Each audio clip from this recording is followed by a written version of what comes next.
Welcome to Healing and Made Free with Janet Boynes Ministries. Thank you for listening. Janet will be talking about her struggle with addiction, alcohol, drugs, eating disorders, unwanted same-sex attraction, and living a homosexual life. Janet has survived all those things by the grace of God. Janet's not a doctor, she's not a therapist, she's not a psychotherapist, she's not a licensed counselor. Janet is an ordained pastor and wants to show you God's promises, how God has set her free, and how you can be set free. What He has done for her, He will do it for you. If healing and freedom are what you want, you have come to the right place at the right time. Let's get started. Here is Janet Boynes. I think you know that I'm always about having men and women, pastors, ministry leaders on Healing and Made Free to tell their stories.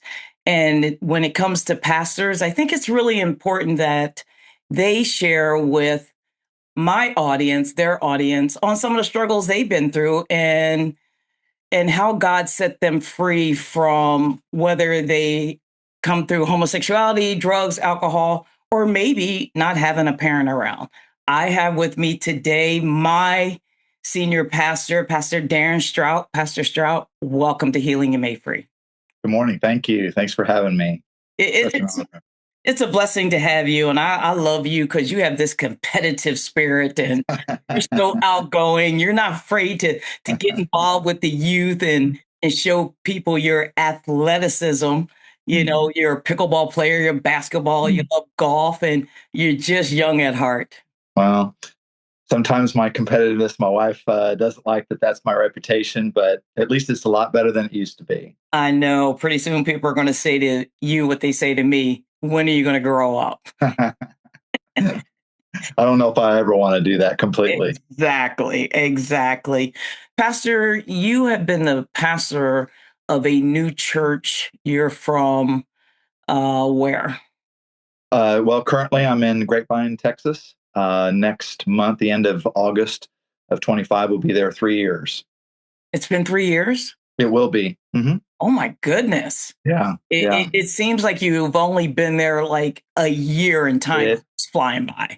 I talked to a lot of people and everybody says the same thing. And I thought what I did previously went fast, but it's crazy. I can't believe how fast it's gone. You know, before we get into some of the questions, let's talk a little bit about some of the things you've done previously before you became senior pastor of Foundation Church here in Grapevine, Texas.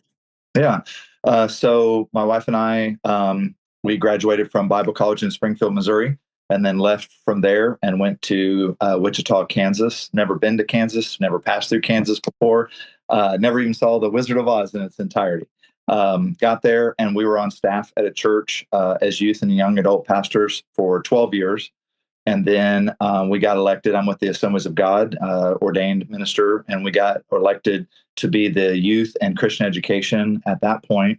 Did that for a year, and then it morphed into all ministries. So I was the ministries and youth director for the Assemblies of God, kind of working with 150 churches in Kansas for 17 years.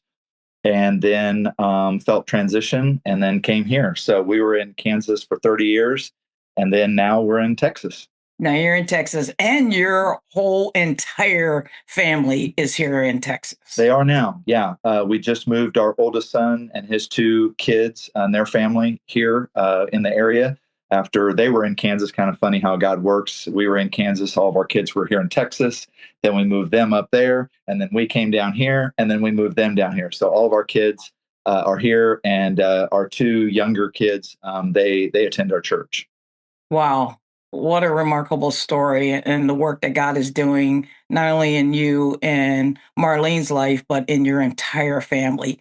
There is a reason why God moved you all here on purpose, for a purpose. Yeah. It's pretty crazy when I think of my journey and never, ever dreamed about being a lead pastor. Matter of fact, I worked with youth pastors for so long, and I would joke with them as they would transition to being lead pastors. And I say, oh, you guys finally got a real job, and as you said earlier, people would say, when am I going to grow up? When am I going to get a real job? And then so now I guess I have a real job. you have a real job. Not only are you a senior pastor, but under the Assemblies of God here in Texas, you oversee the men's group as well. Explain a little Yeah. bit of that. Yeah. The January of 24, the leadership for the North Texas district asked me to prayerfully consider being the men's director, and was shocked because we had only been in the area for a year. Didn't know anybody, nobody knew us, and came to the largest district in the whole nation, and almost 700 churches, and just really felt like that's what the Lord had us to do. So been doing that for a year and a half, and really, really enjoy it. Helping mobilize men to be godly men of God, and fathers, husbands in their workplace, find their mission and purpose. And so lead conferences, discipleship, missions endeavors. And so, yeah, it's been really amazing. Pastor Darin, what I like about you is that not only is your heart to come alongside of other pastors and men and ministry leaders, you not only help them, but when you need help, you go to different conferences or talk to different pastors and leaders so you can grow yourself in the things of God and get the help that you need. So not only our church, great Foundations Church, can grow, but also you and your wife can grow in the things of God. Yeah, for sure. I don't think any of us ever arrive. I think we should always be continuing to grow. And, sometimes that's and learn. Sometimes that's formal education. But, I have my master's in divinity right now. I don't feel like I'm supposed to go for my doctorate, but I still read. I still listen to podcasts. I still, go to conferences. And I think that we can learn from just life, good and bad. I was telling my staff yesterday in meeting that I try and learn from every situation. It doesn't matter if I'm at a restaurant or a grocery store or in the community. You see things and you're like, okay, I don't want to be like that. I don't want to say those things. I don't want to act like that. And then there's other things I'm like, you know what? I could improve and be in that way. And then, I'm surrounded by so many incredible leaders in our area, and the people that I rub shoulders with. So anytime I can get with them and hear them, be around them, and glean from them, then that's just going to make me better. Hopefully, it will implant into our family, into our church, and into my leadership. Well, that's amazing. That leads me to my question and why I decide to have you on my podcast, because I think you have so much to offer. The Bible talks about God taking the foolish things of the world to confound the wise, such as my story, your story, what you're about to share. Nobody would have ever thought that I would be where I'm at today. I don't even believe I'm where I'm at. However, God has a plan for every individual, whether it's to be in the spotlight, behind the scenes. God has a plan for us. And God obviously had a plan for you. I want to start by, talking about your upbringing. Let's share a little bit about, your mom, your dad, and just your upbringing as a child. Talk about that a little. Yeah. So it is not just my story is not unique. We all have a story. I know your story, and but it's how God takes us as individuals. And I say it doesn't make sense. God's grace doesn't make sense. I'm from Indianapolis, Indiana originally, and I'm an only child. And I grew up in a single parent home. My mom was an alcoholic. I've never seen my dad. I don't know my dad. I know his name. My mom, would always kind of avoid talking about it whenever I would ask. I know his first name. I think I saw a picture once, and she briefly described him, but that was it. And so growing up in that environment, not having that, really familial, but even father figure, a mother, she worked hard. She worked three jobs at a time. I remember that. She would tell me that she loved me, but she was absent. And so latchkey kid, growing up with a lot of fear because I was alone, and I remember a lot of childhood memories of being alone, being scared, being I always say I was raised by the TV, being in a home by yourself, hearing noises. There were a lot of times that she would take me when she would go to the bars and drink. I would be obviously I couldn't go in, we're not supposed to go in, but I would be in the car, locked in the car in terrible neighborhoods. and just, screaming and crying and wondering where she's at. And so a lot of anger, a lot of fear, a lot of, all kinds of things. And, I say I'm a statistic when I would do school assemblies. It doesn't make sense. There's no way that what I saw, because my mom was, I didn't know it at the time, but she was arrested and in prison for embezzlement. So there was a period of time that I would live with my grandparents, and we would go visit her in jail. I didn't know what it was at the time. So you have those types of things. Moved around a lot. My mom was very private. I know now why. She didn't want anybody to know her business. Lying, deceiving, and so we would be in a school or be in a place, and then people would find out things, and then she would pull me up, and we would just go and move. And so all that transient messes with you. You finally start to establish and get some friends, and then you move. So all of those feelings, and not just knowing, just little things that you just don't know. But by the grace of God, at 12 years old, I was a paper boy, and one of my customers said that his son, about my age, was going to be coming in, wanted me to meet. We became friends. I would say we were both misfits because of my home dysfunctional, and he had a lot of physical issues. We just kind of gelled. And one day there was a knock at the door. We were hanging out, listening to some heavy metal music. And this guy said that he was the youth pastor at a church down the street and brand new, and wanted to invite students to come, and free pizza and free soda. And I was like, I love it, man. I'm all for free. And I love the ministry of food. And, I don't remember him preaching any message, but he just started sharing about this person, Jesus, that I didn't know about.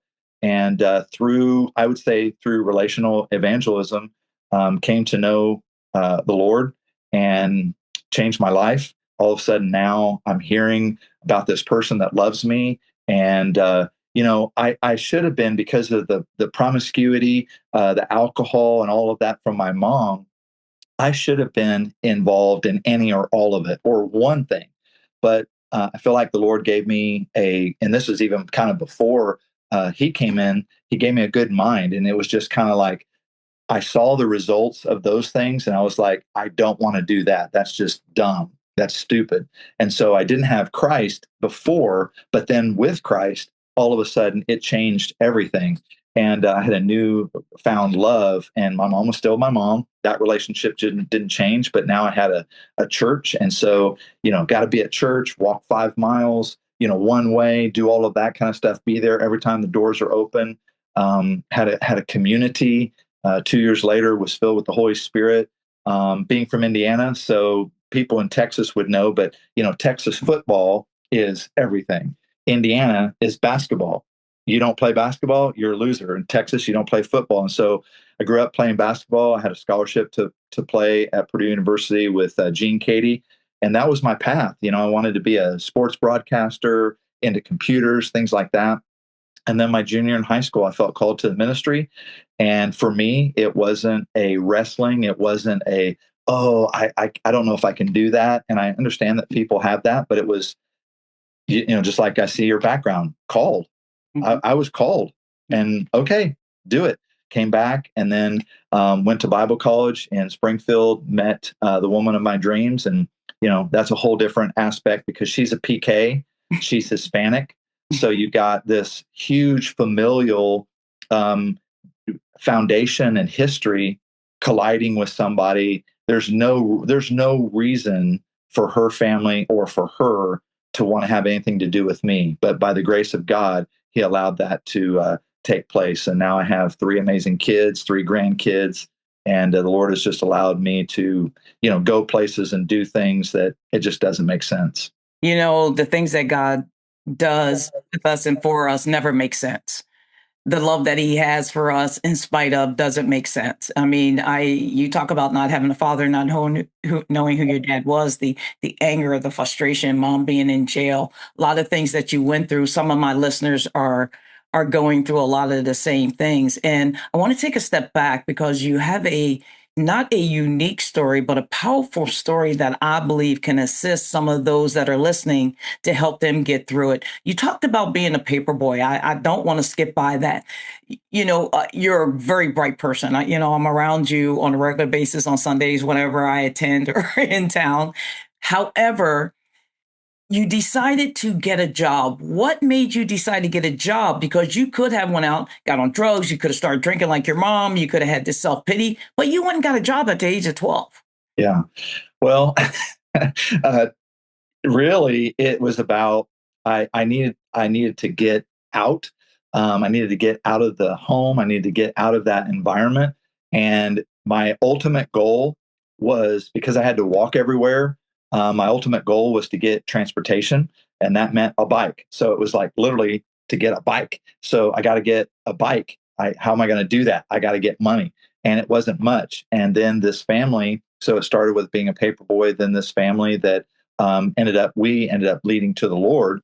They owned a barbershop, and both of them were barbers, and they owned a barbershop. And so I guess my first, well, it wasn't my first real job, but my next job was cleaning the barbershop. So cleaning and, vacuuming and all of that.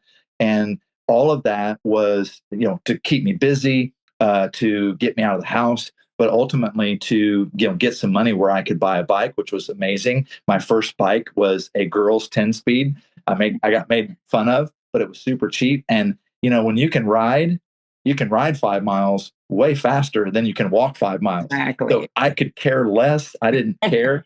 And so that really practically, it's funny. I've never really had anybody ask that question, but that was why, just so that I could get some money to be able to get a bike.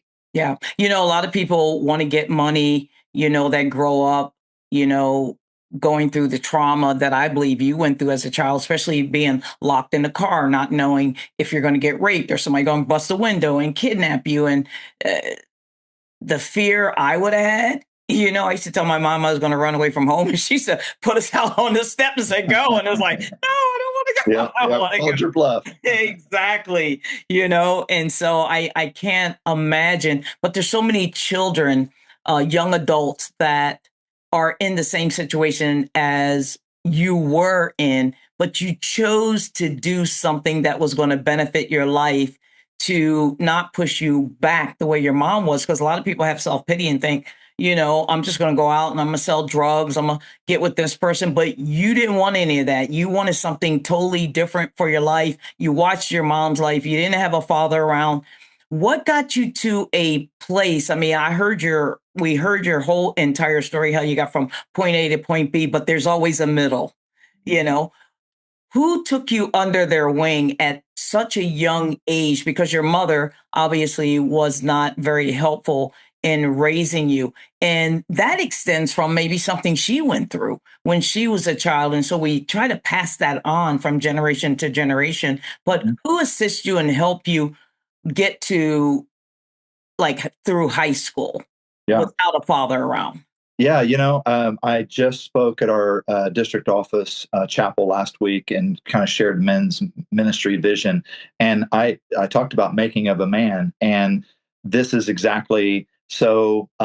For me, it was first, his name was Bob. It was I call him my adopted brother. When they never legally adopted me, but the kid that, his parents were my customers.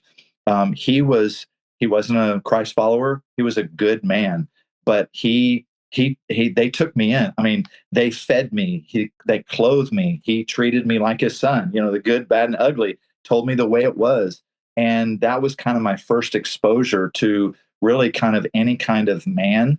Then my youth pastor, as he started just doing life with us. He was single at the time, so man, we played cards.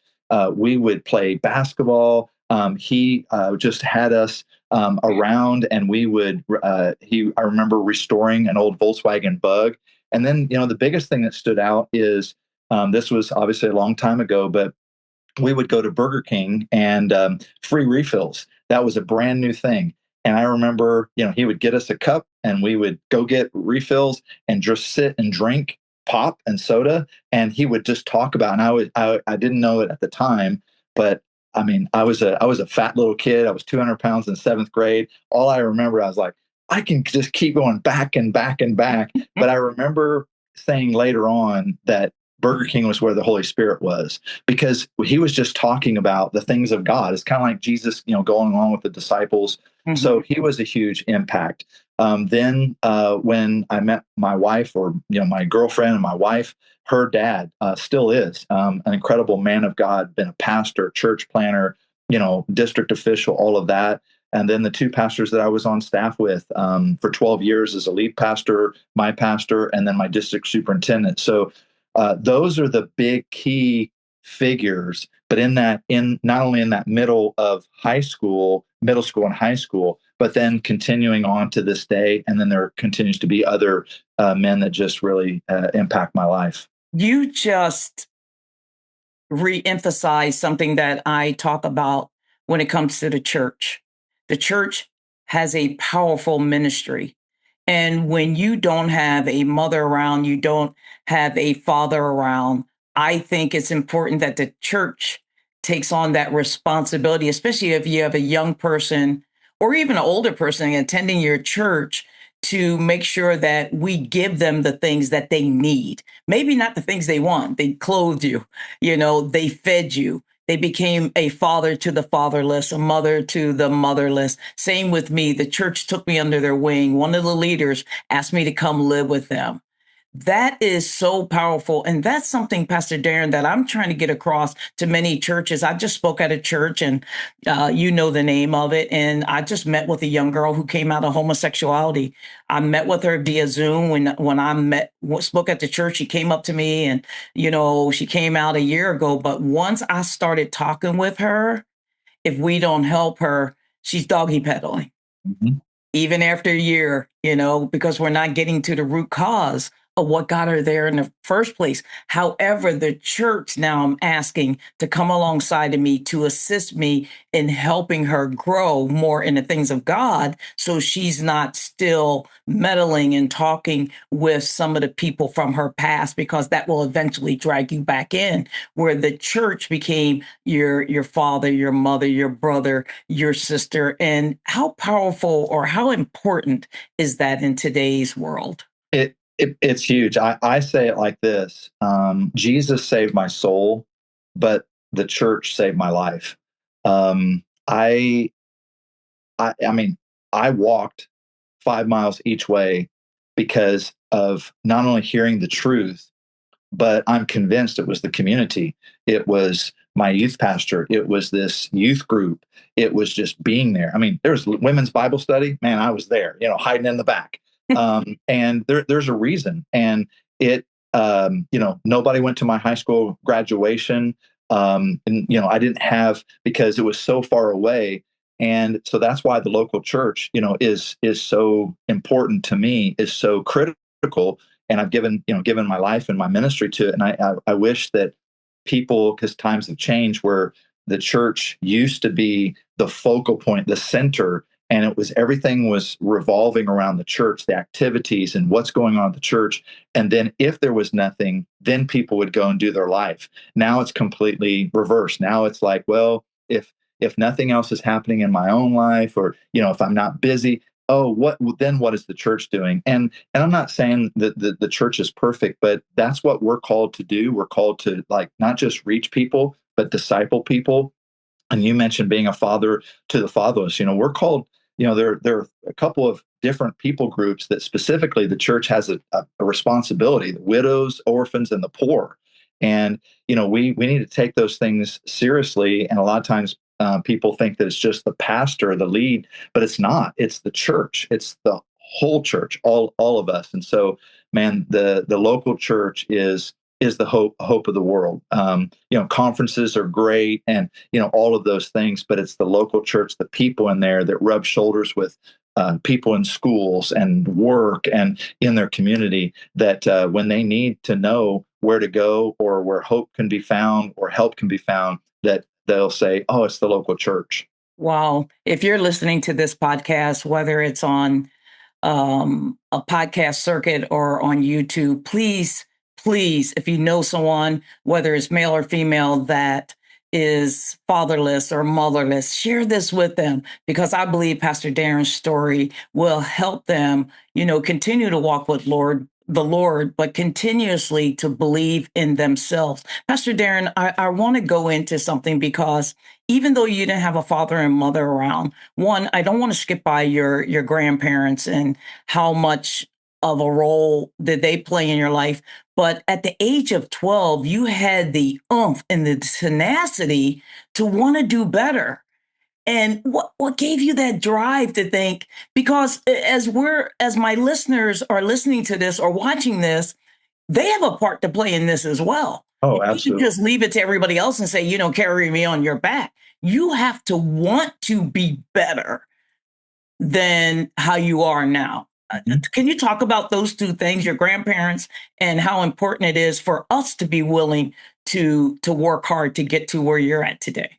Yeah, I remember some things about my grandparents. I remember their names. I remember, different times of staying with them, because there were periods that my mom and I were homeless, living out of a car. But then, when my mom was in jail, or I would stay with, her, them, and they were in Illinois. I remember cold winters and a lot of snow, and different birthday parties and things like that. But I the only thing I could say is that, God just put it within me to realize, because not having any siblings, not having people around, or parents around, it just doesn't happen on your own. And you can be a victim, or you can be a victor. You can decide, well, and we hear this. I hear this all the time. A product of my environment. I had all these things happen, but you look biblically, it's the same thing. Moses had to choose, and I have to choose. People have to choose to do or not do, or to get in, to go this way, go this way. And for me, it was I have a choice. And when I'm doing school assemblies and I can't mention Christ, talk about choices. And we have a choice to make. And I had to choose one. First, it was self-preservation. I had to choose to preserve myself. That's where it began. Okay, if I go this way, I've already seen what happens if I go down that path. I don't want that. I don't want anything to do with that. I can see my mom coming home and vomiting and being sick, and then see the men and see the abuse and the violence. Okay, I don't want that. Well, I don't. I'm going to go this way and choose not to do that. But then, it doesn't in there. It's daily choices. I have to continue to choose to put Christ first, and to make it. And then when he got into even in high school, I was made fun of a lot, because I chose to not date for a variety of reasons. I was, you talk about being competitive. I think part of my upbringing, being an only child, it was like, okay, I've got to survive, and so I've got to be tough. I've got to be strong. And so I was like, the Lord is first, and I was sold out, radical, if you will. And I was like, well, if these people don't have a relationship with Christ, I'm not going to pursue that relationship. So I was made fun, called homosexual, called other things. And, but I had to choose. And so then when I started in the path with the Lord, I was like, I'm going to make my future different. I'm going to choose my destiny. I don't know about my past as far as my dad or, anything else, but I know from here on out, it depends and relies on what I choose. So that means the mate that I choose. And then if the Lord allows me to have kids, when I started having kids, you got balance of, you hear ministry and family. I was like, you know what? I've got to change. I didn't know how to be a husband, because I didn't see that modeled very, very well. Okay, well, until you get into it, I didn't know how to be a dad. So I've got to do what I can to change that, so that my kids, my grandkids, or whoever else can't say, well, we didn't have a dad that was around. We didn't have, that figure around. So to me, it really boiled down to the choices. And it wasn't easy, still isn't easy, but it's worth it all. As I attend Foundations Church, you as my senior pastor friend, love you and your wife, Marlene, dearly. I see you put into corresponding action everything people have done for you.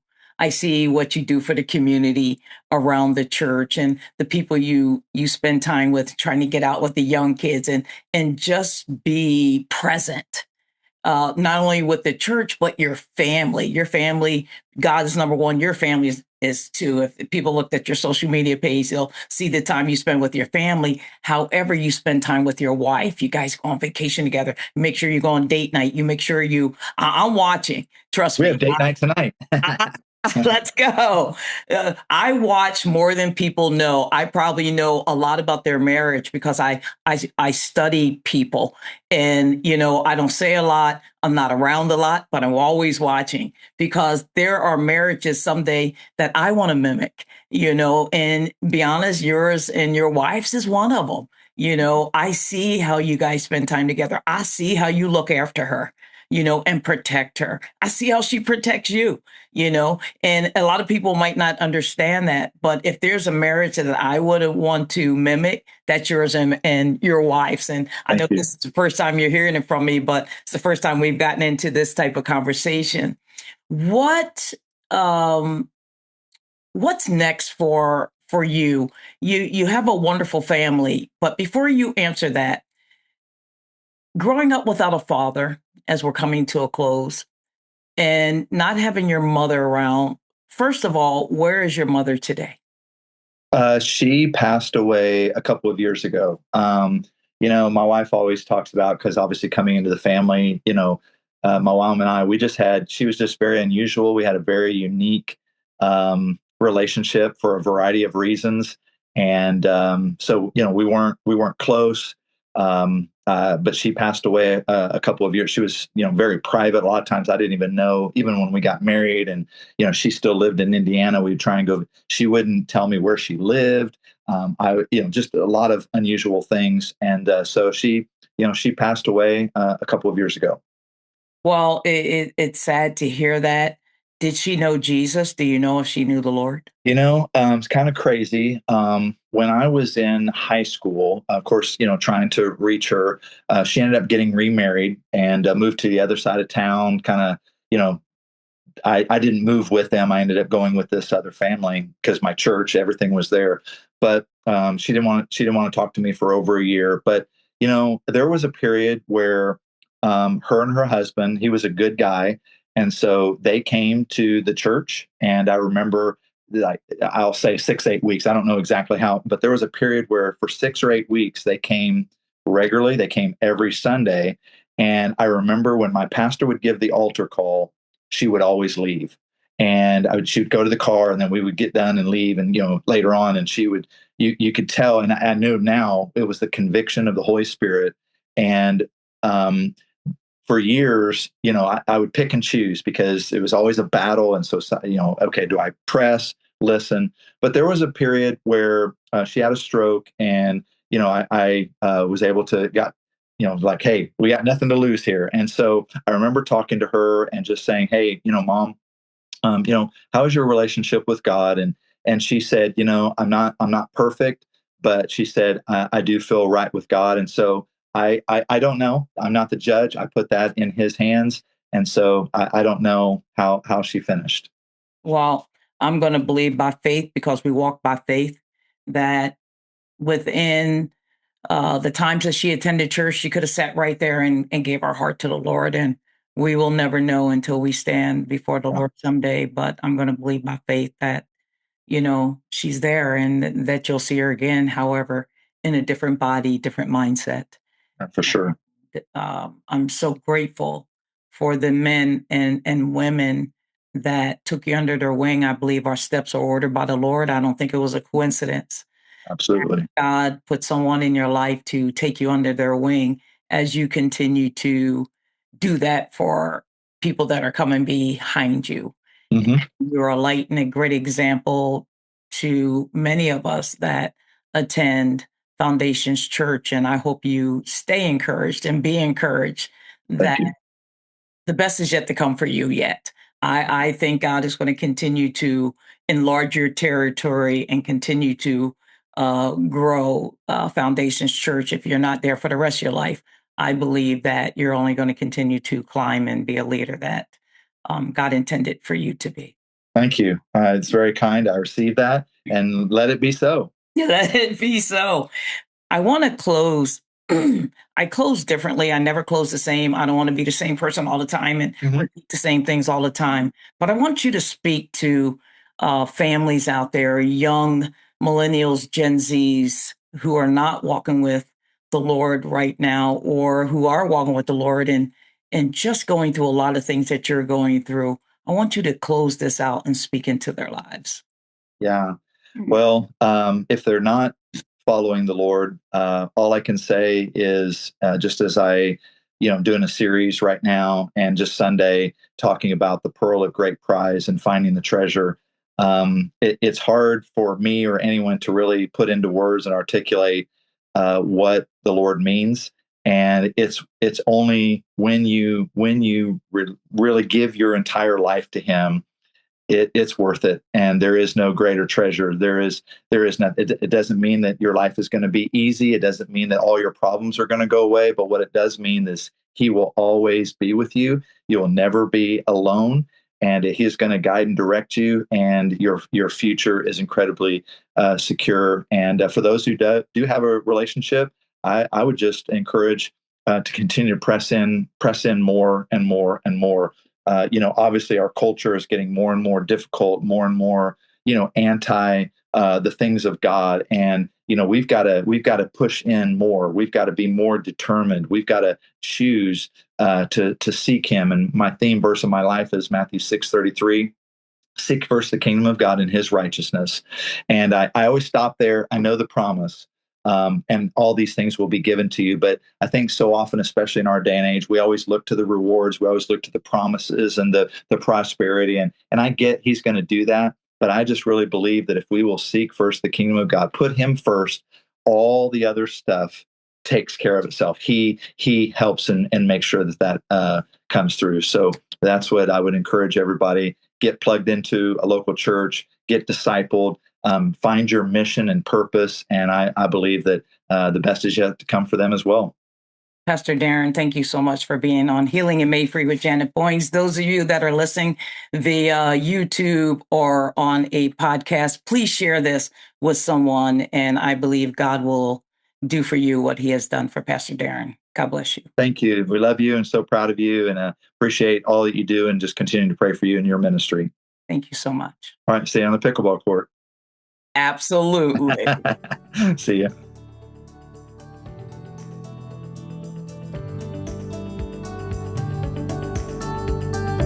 Thank you for listening to Healing and Made Free with Janet Boynes. Acts 10:34 says, God is no respecter of persons. God doesn't play favorites, which means what He has done for Janet, what He has done for guests on this show, He will do for you too. If you are struggling with anything, do not hesitate to reach out to Janet Boynes Ministries. They will do their best to help you any way they can. Go to the website, janetboynesministries.com. Janet loves you, and most importantly, God loves you. Have a blessed day.